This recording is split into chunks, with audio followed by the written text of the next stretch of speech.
નમસ્કાર દર્શક મિત્રો, આપ નિહાળી રહ્યા છો N24 ગુજરાતી। તો નજર કરીશું આજના મહત્વના સમાચાર પર। હું મંગળા ગામનો વતની વિક્રમભાઈ ગણપતભાઈ ચૌહાણ। હું મંગળા તાલુકા પંચાયત સીટ પર ઉમેદવારી દર્શાવી છે મેં, અને એ ઉમેદવારી મુજબ અમે ટિકિટની માંગણી અમે કરીએ છીએ। તો દર સાલ એવા જે બોજાદા ગામને ટિકિટ ફાળવે છે એ ટિકિટ અમે દર સાલ એવા સમીકરણનું ને એવું લગાવીને દર સાલ તઈ લઈ જાય છે। એ ટિકિટ અમને મળવી જોઈએ એવી અમે અપેક્ષા રાખીએ છીએ।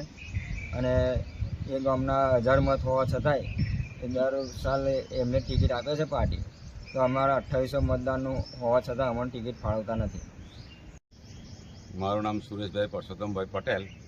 હું જંબુસર તાલુકાની મંગળા સીટ ઉપર, તાલુકા પંચાયતની સીટ ઉપર મેં ટિકિટની દાવેદારી કરેલ છે અને ફોર્મ ભર્યું છે। મેં માગણી બી કરેલી છે, અને અમે એક જ ગામના 3 ઉમેદવાર છે, એમ દરબાર, ઠાકોર અને પટેલ, આ ત્રણે અમે ઉમેદવારી કરેલી છે। અમારે તમને ગમે તે એકને ટિકિટ આપે તો અમને વાંધો છે નહીં, પણ આ વારંવાર આ લોકો, આ ભાજપ પક્ષ વારંવાર બોજાદાની અંદર ટિકિટ આપે છે। આથી 4 ટર્મથી એમને એક જ ગામની અંદર ટિકિટ આપે છે।